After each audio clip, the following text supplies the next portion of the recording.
Hi, everybody, and thank you for joining us for the New Employee Orientation Journey Series. First, want to say thank you to you all for coming today and to the New Employee Orientation Committee for hosting. We have two really fantastic speakers, Dr. John Rand and Bob Franco, who we'll introduce in just a moment. And we're here today to talk about grant opportunities, transforming challenges into opportunities, why grant writing might be right for you. So I'd like to turn it over to our speakers to introduce themselves. John, would you like to start us? You're muted. You're muted. I'm John Rand. I'm John Rand, and I'm muted. That's a good introduction right there. That's about right. So I'm a faculty actually at KCC.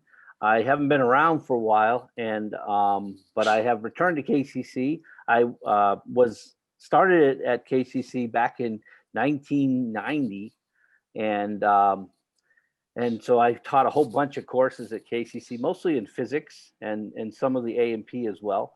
I have degrees in life sciences and in physical sciences. So I was really fortunate early on when we were developing STEM programs at KCC to be able to get involved in teaching in both areas.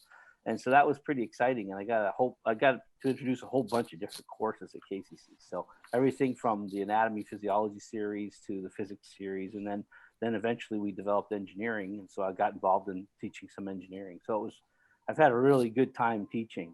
And then I left KCC in about 2011, and I went to the National Science Foundation and worked at NSF in the Education and Human Resources Division for about 2.5 years.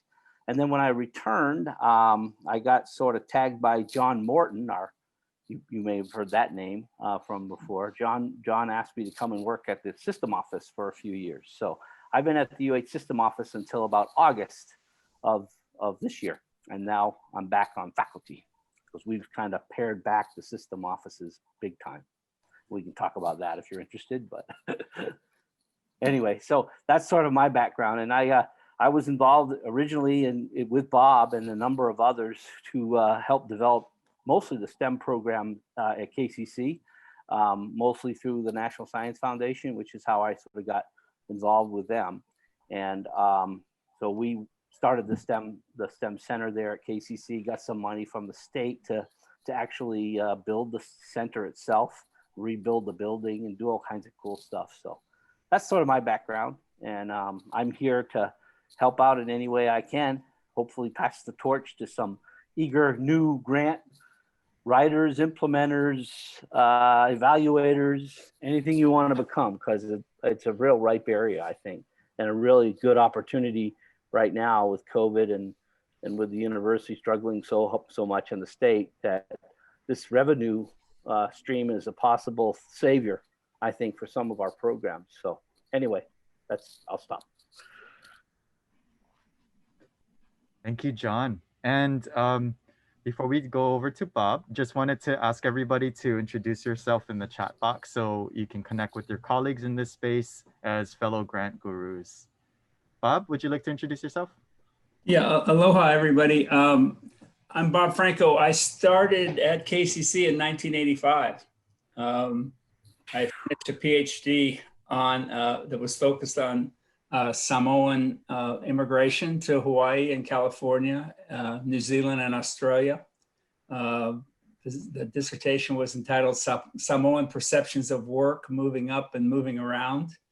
And when Dean Leon Richards interviewed me, he said, well, this is an interesting combination. It's a liberal arts guy who's thinking hard about the meaning of work and educating for work. So I always thought that was a kind of a key piece of my coming to KCC. I taught cultural anthropology, Pacific Islands, archaeology from 1985 to about 2000.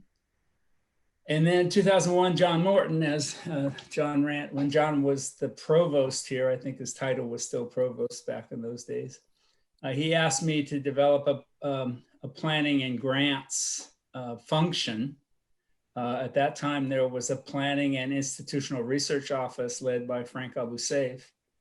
So there were actually when the accreditors came in 2006, there were two planning offices, one in my office that was really focused on planning for grants, and another one that Frank led that was really sort of institutional planning. So the accreditors recommended that we combine or consolidate those two offices.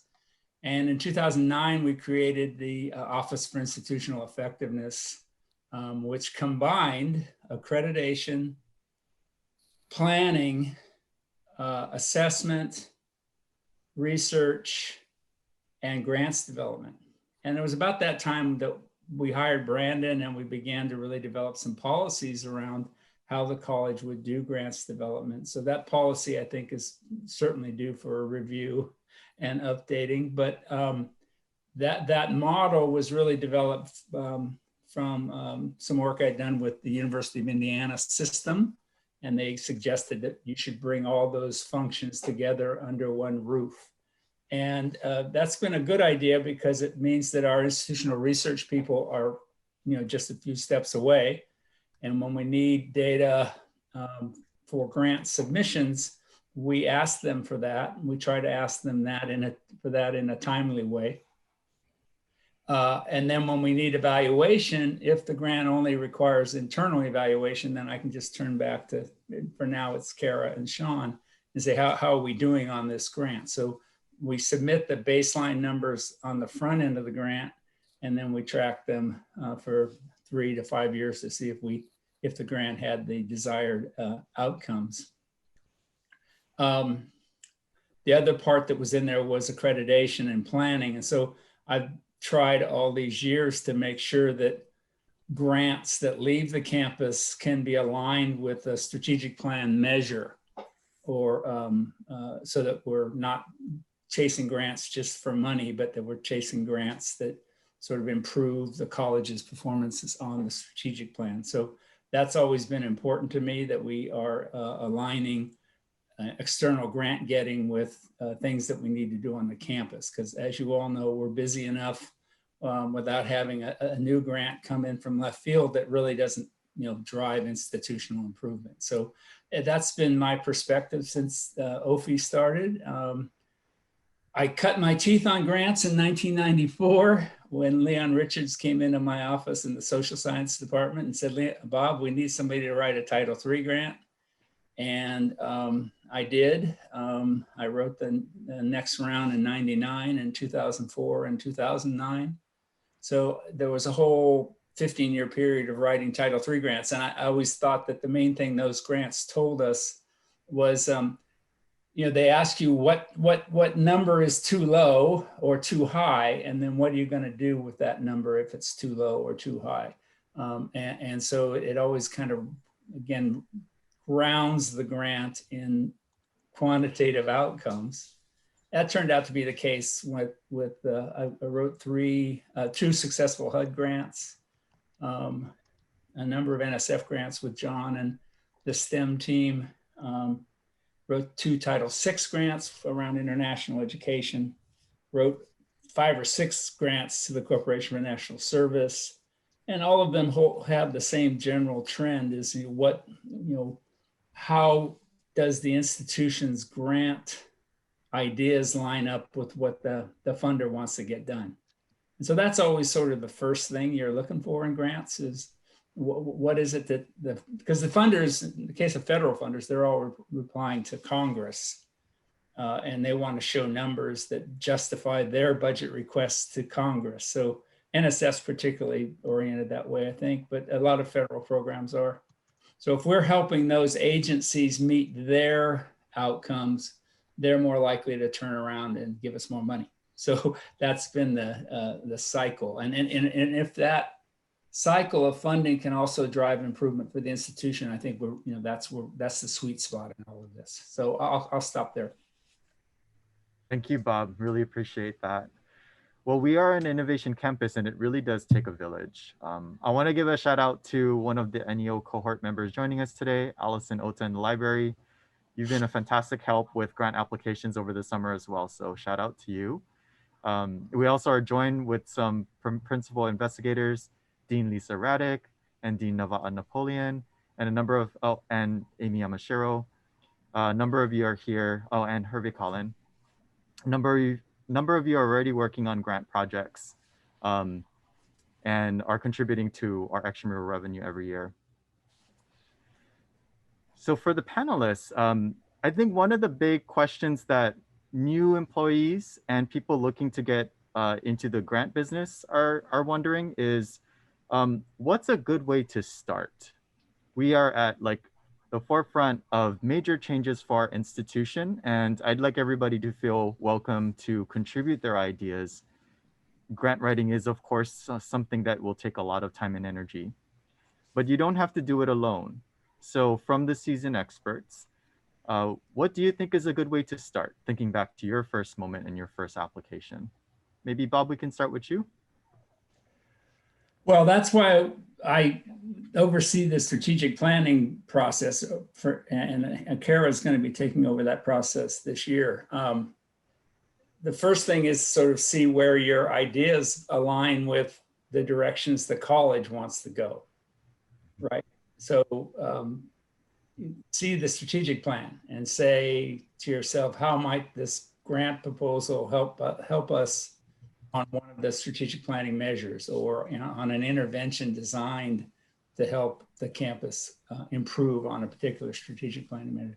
That's pretty much been my message since 2000 probably, is let's start with what's in the strategic plan, because what's in the strategic plan is implicitly to be funded. It can't always be funded by G funds and tuition and fee.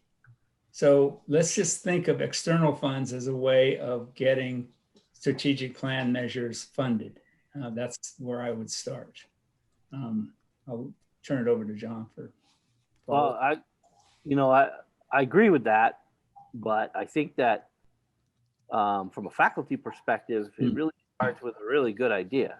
A clever idea goes a long way. I mean, that's the bottom line. If you think that there's a way to better teach your classes, if you think there's a better way for you to learn something that maybe you haven't tried before or isn't available at the school, if you think that the institution, like Bob said, through the strategic plan, the institution could use something, and you have a really good idea about what it is that it could use, those are the nuggets that are absolutely fundable. And I wouldn't actually start with the solicitation. I would just start with that idea. And if you have a really good idea, usually there's a place you can find that it will fit, that will potentially be a place for someone to fund it from the federal government. Because I think it is really, the idea is the most powerful thing, and how, if you could put that idea down, and a lot of people think they got to write a whole grant around, just that nugget. The truth is, if you could even make a diagram, I mean, when Bob and I were sort of working on this, I would oftentimes come up with an idea and draw a picture or try to make a flow chart or something, because I couldn't write it as well as perhaps I could visualize it in my mind. And then I would take it to the people that could write maybe better than me or differently than I can, and then they'd help cultivate it and really help me. So it might even have started as a really clever idea that really got changed into something else. But again, you've got to bring the ideas forward. And if you have those ideas, bring them. I think that's the key. Yeah, I would second that. I think that, getting excited about your own idea and then beginning to put it down in a one pager with a 4 or 5 sentence paragraph and 4 or 5 bullet points. That's how I kind of do it. And there are different people like John and others who visualize things really well, and that really helps capture a lot of it for the reviewers who say, "Oh, that's what they're talking about. I can see that." So some reviewers are very technical and they're reading every word between the 2 periods, but then they get they've seen 50 proposals, and they really do want a visual that pulls that proposal out of the pile of the other proposals. Oh, that's what they want to do. So if you have a visual that can go along with some initial narrative, that can help a lot. And then, of course, it's the matching of that with what the funder wants to get done. So I think that's what John was alluding to, is sometimes the idea has to take a little bit of a left turn, go around the corner a little bit, and so that it aligns with what the funder wants to do. The other thing, though, I would the good thing about all this is that it does create a community of discourse around a particular idea. And even if you don't get funded, it's still a good idea. And so you can come back to it and update it annually. So I think it's that getting that one pager done, maybe with a visual. And just to say, one more simpler thing is enjoy writing. Practice writing. Get up in the morning and bang something out. Just don't even deal with the idea that you might have writer's block. Just start writing and then polishing. Over to you, John. No, I was just going to add quickly that we try to fit it into a solicitation that comes out of the government, but at the National Science Foundation or even at the Department of Education, others, they all have unsolicited proposals. So if it's a good idea, there's a really good chance it can get funded. But chances are you can fit it into probably a solicitation that's come out recently, and that's something that people with experience can help you with. And if nothing else, call a program director. They're your best friend, and they will help you find a place to put your proposal, usually, or your idea, because they're wanting to fund good ideas, and that's the key. So try to put on your thinking cap and run it by colleagues, run your ideas by colleagues, and just develop that idea, and then somehow capture it. That's what I think Bob was saying. If you're a good writer, write it. If you're a good visualizer, draw it, if you can do that, or whatever it needs to do. Yeah, I think Kara is really developing a data representation model and process at OFIE, and I think that wasn't available to us until Kara came on board, was the data visualization piece. And I think if you've seen some of her reports in the last year or so, you know what that looks like. And I'm really happy that that's happened. And again, some federal people say, don't you dare put an image in here. But I think NSF likes to see one or two images because their reviewers get blurry-eyed reading all this text.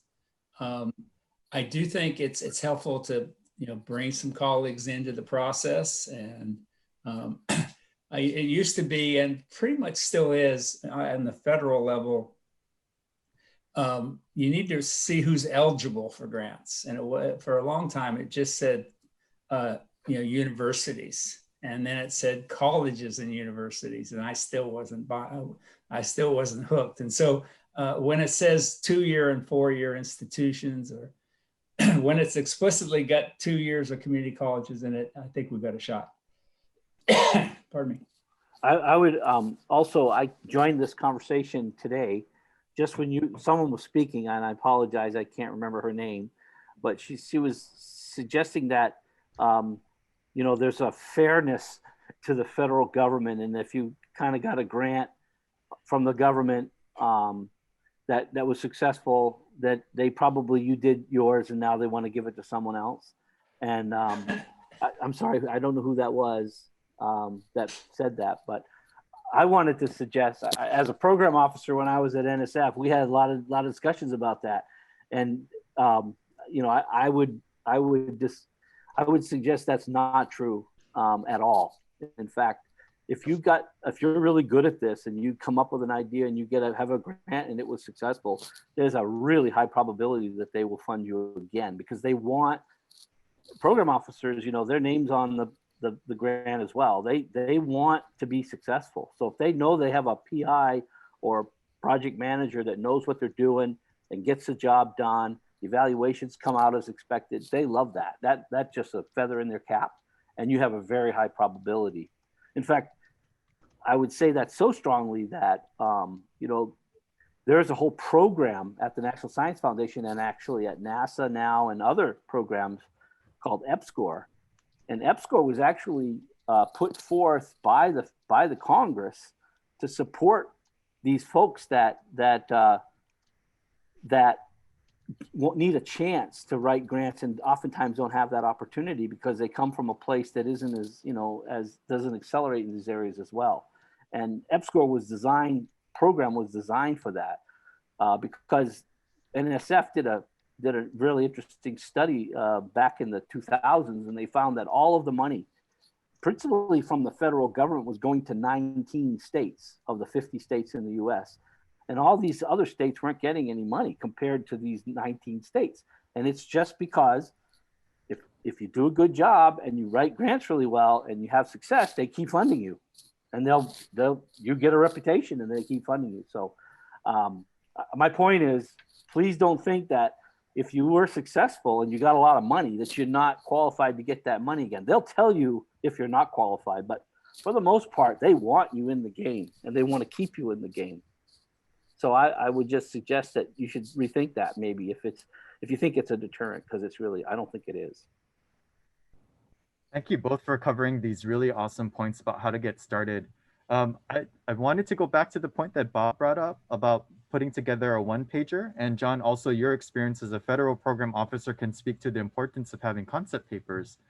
We have a really special guest with us today, Lynn Huang from the UH Foundation. And she frequently works with people who are applying as first-time applicants.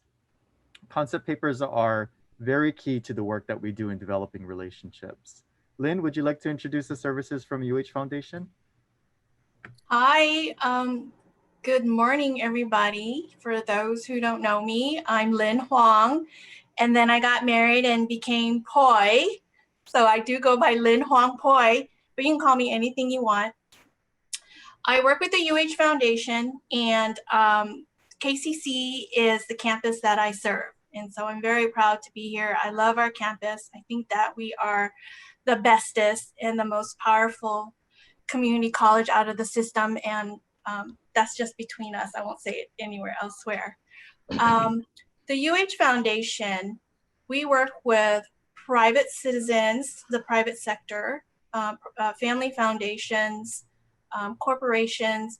We don't do state money. We don't do federal money. So I'm glad that we have the experts in Bob and John here to be able to lead us in that.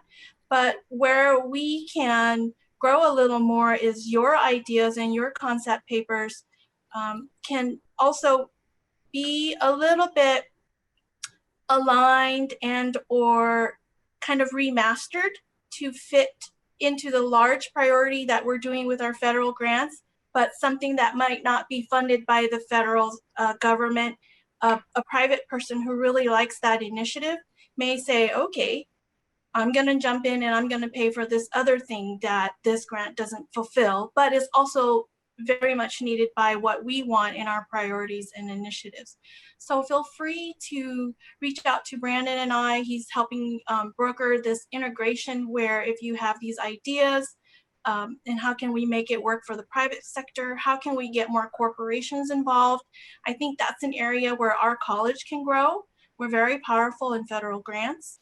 We have small individual, I wouldn't say small, our last individual gift was 1.2 million to our college for the Luna Lilo Scholars Program. But that's beside the point. And we need more companies, businesses, corporations, people in the local community to hear what about these wonderful things that we're doing, you know, with these federal grants and in our programs, to also jump in a different way, but also be a part of that wave of what's going on. So those ideas and concept papers, maybe somehow if you're making them available to the shared services office, I can align somehow with that and make sure that we're having these conversations as well. So get to know me, come to me. We have ideas. I have different ideas and I do things a little bit differently, but it's good that we have all of these different levels of people working to do things for our college. Thanks. Thank you, Lynn. Now, relationships matter in the grant writing business, and whether you're going through the UH Foundation, state agencies, or the federal government. Bob and John, both of you are working with multi-campus projects. Bob, you have big news to share for today, and then John with your GeoPath project. Could you speak a little bit to how faculty and new hires can develop and cultivate relationships that they're ready to partner with other campuses?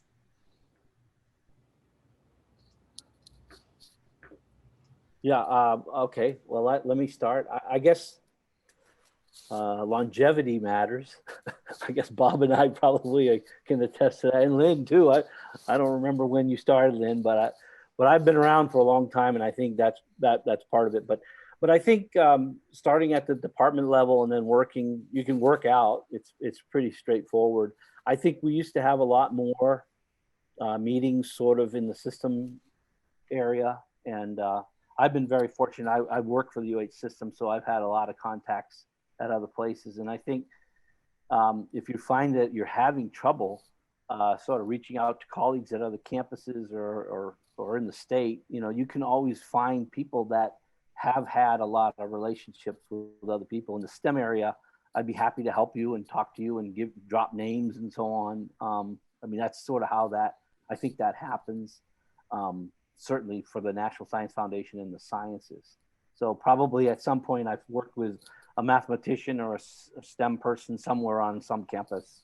And that's probably the best way to get the relationship started, is to just, you know, put people in touch with other people. And it's sort of the old guys maybe and the gals that can help you do that. That's not a very good answer, but maybe Bob, you have a better answer. Well, yeah, I just think that the way the shared services office has been operating with, you know, they're like the UH seed grants, right? That's a really good place to start. Diversity grants, education and diversity grants. They're not too onerous, and you're like, there's always this sort of thing in the back of your head about what's the probability I'm going to get this? And the higher the probability, the higher level of motivation I have when tackling a grant. So the seed program at UH is sort of a high probability there. Brandon's really good there. He's got relationships with the folks up there, as do I. This is Amy Agbayani going way back in my graduate school days. So I think there are certain parts that, like the seed grants, they know Kapiolani's a lot about educating for diversity. So those are a good place to start, but I think there's big things we've done, right, John, with the pre-engineering collaboratives, 2 rounds of pre-engineering grants with how many, 5 or 6 different other community colleges. We've had Lewis Stokes Alliance grants, and these are no easy thing. I tell people oftentimes it's easier to get those grants than actually, you know, administer them because they're so clumsy across systems and fiscal operations and everything else. But we've led the system with NSF collaborative grants in engineering, minority participation, and but I think those grants are really challenging, and Hervé probably would second that on peace. You know, I don't see the other campuses writing alliance grants for us. I wish that would happen. That would be the sign of a really healthy relationship between campuses, is that they're writing alliance grants that we're included in, but we've been leading the system in that area. I've been in the Campus Compact service learning business since 1995, and have a lot of regional and national connections around that. And those help.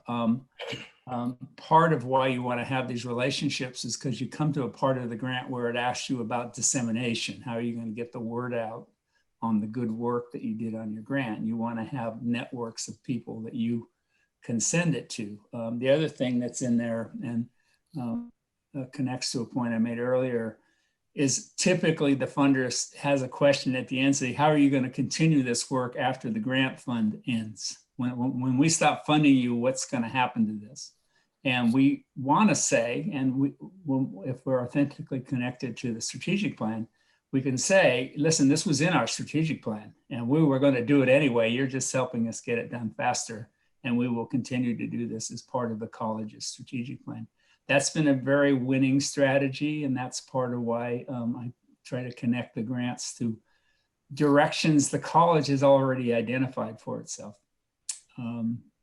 and sort of setting that standard as, you know, we're going to institutionalize stuff. We're going to take grant funds and move them from the margins of the campus right into the middle of the campus.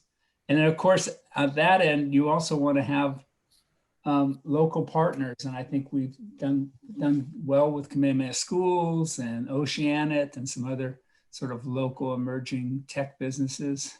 Yes, there's a lot of relationship building.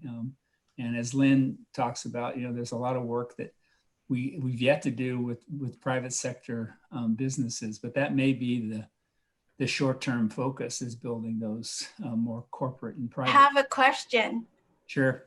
So Bob and John, we were talking about concept papers and ideas, and I have a lot of faculty, new ones, who come to me and say, well, how do I put that together? Would you have a starting point that you could share with us all, a template or a brief kind of instructions that we can put somewhere for our college and our folks to use?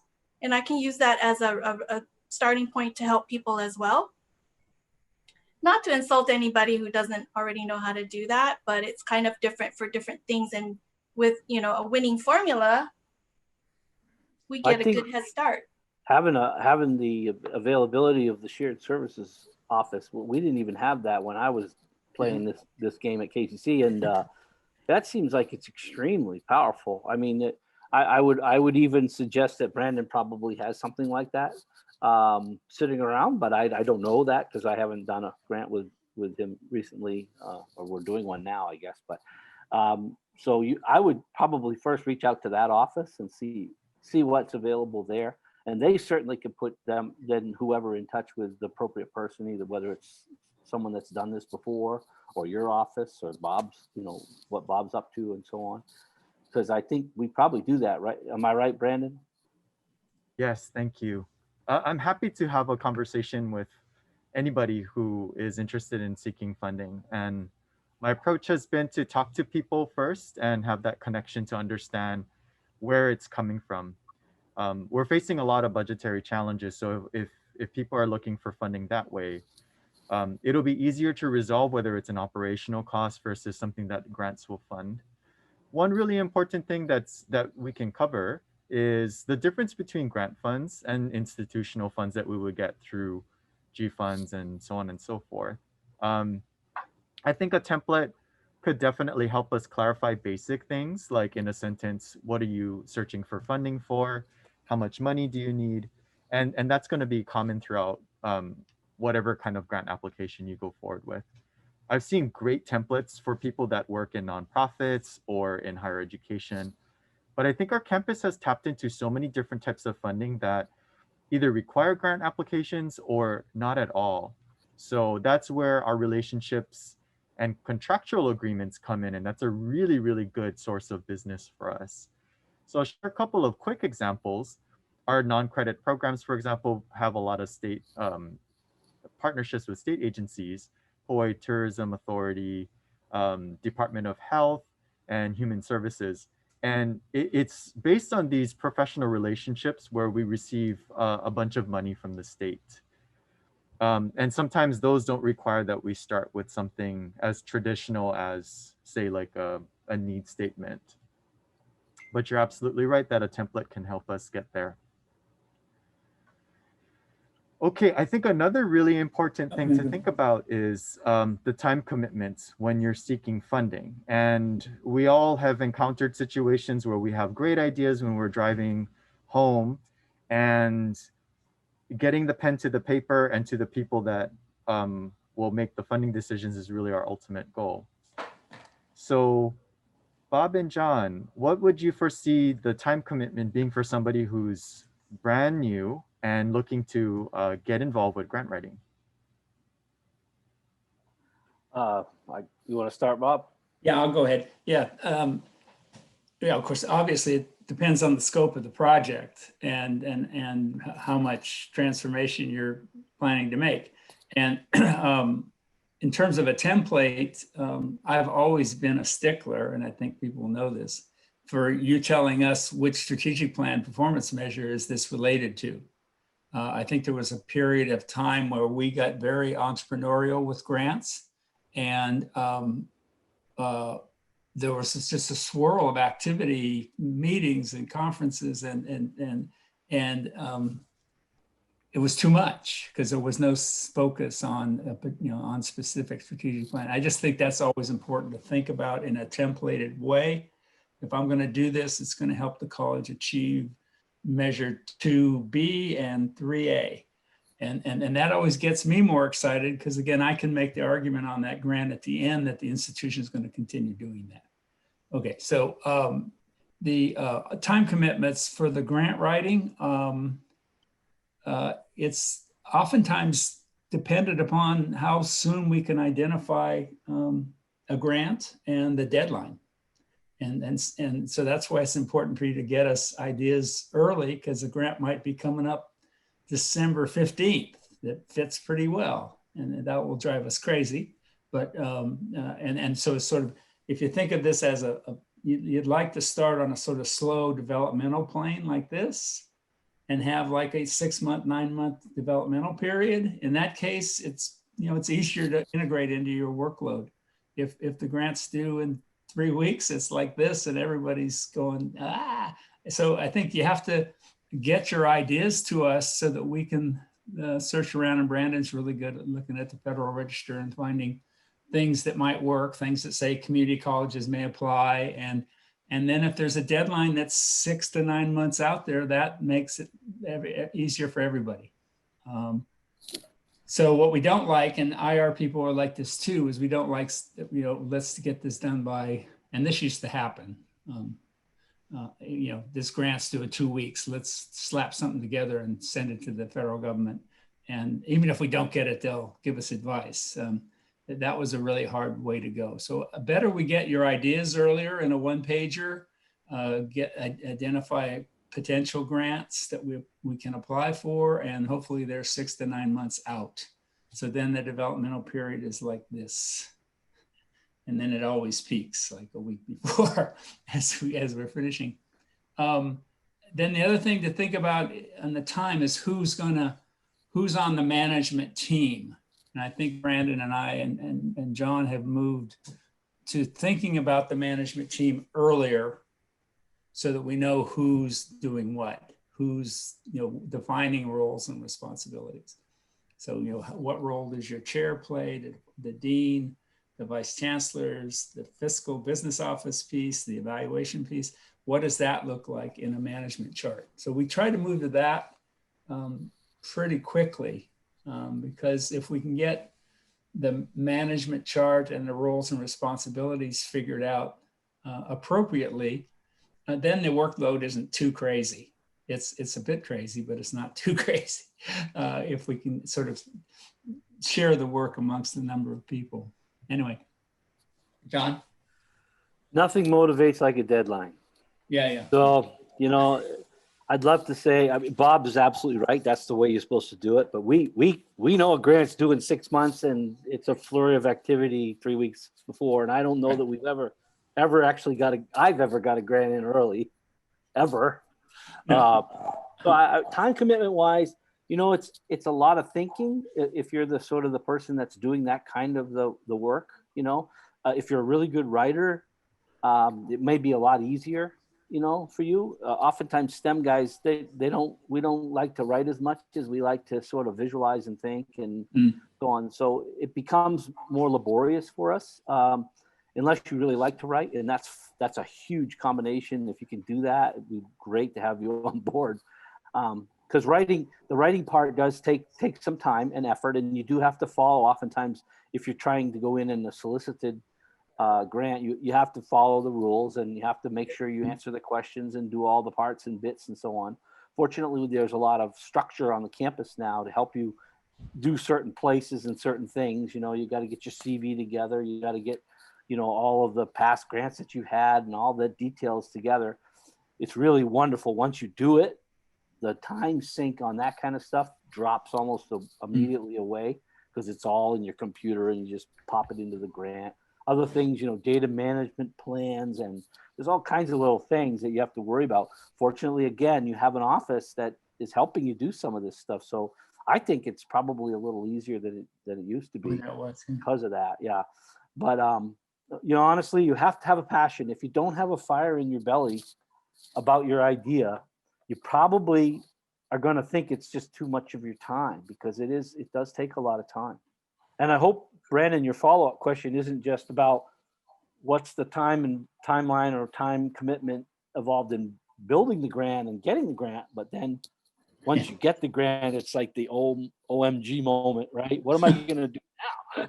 You know, because that's a lot more complicated. And thank goodness we have the dean on the line, you have the department chairs and so on. They can tell you what's involved at that point, because you might have written in yourself to get some reassigned time and all that to do that kind of thing. That's a big deal. So, you know, all that is very important, and you have to decide whether career-wise that's what you really want to do. You know, you want to maybe pull yourself out of the classroom a little bit, do a little more of this other kind of specialized stuff, and you have to work that out and decide if that's the best move for your career, because it may involve getting the work done, and you might be the one responsible.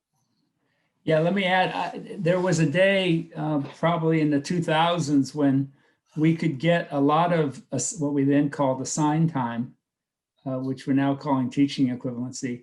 We could get that, let's say we took a faculty member out of their teaching load for 6 credits. Well, we would just then use that 6, we would then have to budget for 6 credits of a lecturer. And that might have been $14,000. There was a significant change when the state said, no, you've got to pay a percentage of the faculty's salary plus that percentage of their fringe benefit. So in the past, we could get 6 credits of TE for $14,000. Now we can get 3 credits of TE for $15,000. So it's very hard. And that's a big chunk of a grant, is to say we're going to give, if we give a faculty member 6 credits in the new way, it's 30 grand a year.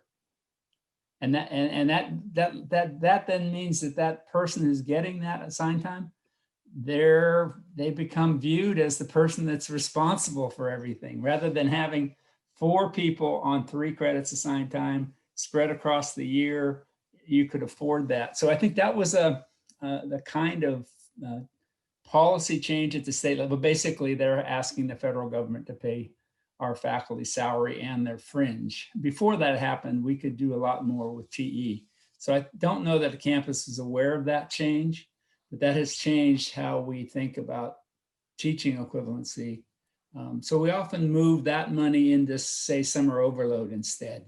It's cheaper just to give, and more effective to give a faculty member $3,000 over a summer to do the work. So that's really changed. I mean, I used to have 4 or 5 faculty working on grants, and the workload was spread more evenly. It was spread oftentimes across departments, which I think is really helpful. But when you have to pay 15 grand for 3 credits of release time, it's hard to get 4 people on, that way. So anyway, that's affected my thinking about the workload. But I would add that KCC's actually done a really good job, because it's developed infrastructure that allows you to have a lot of support that we never had beginning, and it seems to me helps with that issue of, do I really want to get into this, because there's so much work involved. Because you do have the shared support services in STEM. You have the STEM Center now, and the STEM Center has folks that we've hired that can do certain parts of the project, maybe if you have some ideas and so on. So you also can hire people to be working in the STEM Center or something like that to support your initiative. So there's a lot of really kind of cool backbone that wasn't there before, and sort of is there now. And so I mean, it's harder, I think, but it's also built up to the point where you have a lot of support services. And I was going to say that, when you think about the time commitment and how it might change who you are as a faculty member, I've thought about this a lot. You could kind of take your career in any direction you want to take it away, but there's basically 3 things you can do in grants. you can become a researcher. It's really difficult to do at a 2-year college, just because of the teaching commitments that we have. But when you're at Manoa, you know, you're all about building your own empire, and you're about building your own research up. And that's really one of the functions of grants. The second one is student support and student support services. So you can get scholarships for students. You can write grants about, you know, how to support your students better. And then the third one is building institutional capacity. So that one would be more like, you know, I want a program in professional development to help myself and others on our faculty learn how to do this or that. Or I want to build up my lab. I want to get some money to build out a new environmental lab or something new. So it's really those three things that you sort of need to think about in terms of your time commitment and what you want to become. You want to become a hardcore researcher. You want to build capacity for your classes and for what you're doing, for the expertise that you have and others in your department, or do you want to just work on students? And that's oftentimes the way it's sort of couched, at least in the STEM fields, because you sort of have to figure that out. Because once you get on the train, you're kind of building momentum and you tend to stay in those areas. But so I couldn't agree more, John. Yeah. That is absolutely it. Right now, if we could jump on the research wagon, that's where the money is. And we can't limit ourselves by thinking that we are a 2-year institution, that we don't do research. We do research all the time. We just don't label it as research. We do a lot of food innovation. Health and nutrition is always working towards new ideas and new fields and new continuing education type of degrees and certificates, not degrees. And I was talking to Leanne, I'm going to call you out, talking to her about students who are doing research and how she was looking for money in that, and how we're not integrating our different departments enough and collaborating enough so that we can start those types of conversations and go and apply for those research grants. That's where the money is. And what John is saying, it does help you build capacity. It helps your students with grants to get where they need to do for their educational journey, and the money that goes to the institution to build our equipment or our buildings and whatnot. The CIP is going to be positioned not only as a restaurant, not only as culinary education, but food and product development. We want to be a resource for the state. If you take example what CTAR does and what their extension areas do, they serve the state of Hawaii by helping anything you need to do with things natural. I'm growing this big giant potato in my backyard, and I need to know if this potato species is going to be okay in Hololo. CTAR will step in and help you with that. And so they have become a resource for the state. We at KCC need to become a resource for the state. And that is our opportunity here. So I couldn't agree more to what John is saying. This is where we need to start moving ourselves and positioning ourselves and aligning and collaborating with the rest of UH. Well, I think though that, Lynn, you have to be careful though, and Navaz, I saw Navaz on the line, so let's put him on the spot. You know, if you look at what your job is at KCC as a faculty member, if you look at what it takes to get tenure, what it takes to move up in the system, where does it say that you will be rewarded by getting a research on some specific potato that you can share with CTAR? I'm not putting you on the spot. I'm just saying we have to look at the institution and what the institution requires of us. Maybe we need to change that language, you know, to say we need research to be a very big part of a community college, and you need to have a model for teaching load reduction or whatever. That this gets into the TE thing Bob was talking about. And is that a direction that we want to go? Because this is very important in grants. If you're up at UH Manoa at CTAR, that's what you do. And you may not even have to teach. You may have to teach at all if you have a really good grant and you're paying yourself. I don't know that we do that. And Nava'a, where are we at with that? We're beginning.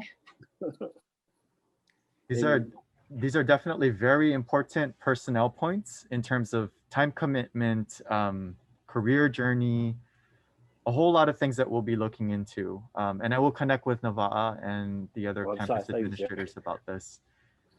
So before we Yeah, open it up, I'd just like to clarify. I think John has been a major advocate for undergraduate research experiences for our students as a teaching practice. And I think that's where we've done really well. When we start talking about active learning strategies and the way we teach. And what's nice about focusing on active learning strategies is that faculty have the right to choose whatever strategies they want to teach their courses. And so active learning, service learning, undergraduate research, project-based learning, INA-based learning, all of these practices are really what the literature is saying makes the difference for the kinds of students that are in the American Community College. And we're doing a lot of that, and we should do more of that. So the active learning, particularly undergraduate research experiences, I think the college probably took on major national leadership in integrating this in the way community colleges teach STEM. And that was through John and Hervé and Maria and the whole STEM. Absolutely. That are really in sort of now we had, and this goes back to, we then had to sort of think about how do we sustain undergraduate research, right? And you know, one credit here, one credit there. I think the whole question around getting faculty more teaching equivalency needs to be sort of in the UPA contract. There needs to be some structural flexibility so that community college faculty can get more access to assigned time and course release. thank you so much. Before we open it up to questions and answers from the audience, I wanted to again say thank you to the new employees and welcome them. If we could all just give a round of applause to Kalei, Alyssa, and Jarissa. Welcome. We're so happy to have you on board. I know that we're almost at the top of the hour. The speakers and I are willing to stay back and answer questions. So if anybody needs to get to their next meeting, please feel free to connect with me at a later time. Okay, so please feel free to put your questions in the chat. If not, we'll continue our conversations and keep talking about how we can transform our current challenges into new opportunities. And I just want to give a shout out to KCC generally on this whole undergraduate research program that you have here. And if I had more time, I think a grant anybody wants to pick up is a grant that KCC gets on becoming a special institution for undergraduate research. I think you've done things at KCC that I haven't seen done nationally when I was at NSF. I think that having a credit system that responds to faculty needs and student needs associated with undergraduate research isn't being done anywhere. And you've done it. Even our other community colleges in Hawaii have not done it. And I think it's fantastic having that class that you've invented that does this. There needs to be publications, national publications. You might start with the Kerr group, but there's many, or the Council for Undergraduate Research, but there's many other groups that need to know what you're doing. And we aren't, I think that's the biggest thing. We need to publicize that, because if you could get the word out, I think there's a lot of funding available for what you've done, not just in the research with students, which is fantastic. I mean, that alone is fantastic, but the sort of the structure, the framework that you've developed to reward students and to reward faculty is a big deal. Everybody's struggling to try to figure out how to do that. So anyway, sorry. Yeah, I think that sort of falls in the sort of engaged scholarship category for me. Again, faculty don't have the time oftentimes to write up the whole well-referenced piece. And that's right. So it's research by the faculty, but in the community, it's usually framed in terms of engaged scholarship, because you're sharing your scholarship about teaching more broadly. But then that's time consuming too. Yeah. And do you get rewarded? Do you get promoted at the two-year college if you write 3 publications? Yeah. Sorry, Brandon, we took that. Not at all. This is all very useful information. And thank you also for being open to recording this so that others can look back on this record and draw upon it for ideas. Brandon, can I just sort of, as a closing comment for me, I'm involved in a number of national councils and conferences and conversations. And the word that's sort of circulating around these days is solutions centered. How is your proposal solution centered? And I like that phrasing rather than problem solving, because these problems are very hard to solve, but thinking about how do we center our thinking on solutions. And that seems with COVID, with climate change, with just the range of racial and environmental inequities and injustices in this country, there is a need for a more solution-centered approach to funding. And I'm trying to pull some of that together for you, but think about what kind of problems or what solutions are you proposing to whatever the problem is that you're addressing. Thank you, Bob. That's so important. And I think Lynn can also speak to that too, that sponsors want to feel good. They want to feel that hope. That's that right. That's you can right. solve it. You got to make a case, and it doesn't have to be complicated. Why is it important? Why does it need to be done? Why KCC? What would happen if it wasn't going to be funded? What would happen to our world? And why now? Those are the case statements that you will need. You know, if you can just fill out those areas, we can start talking about the concept that you have and, you know, kind of evolving that to match with the specific funders, specific donors that we can reach out to. Remember now, though, in private sector, it's those people whom you have relationships that you can bring forward.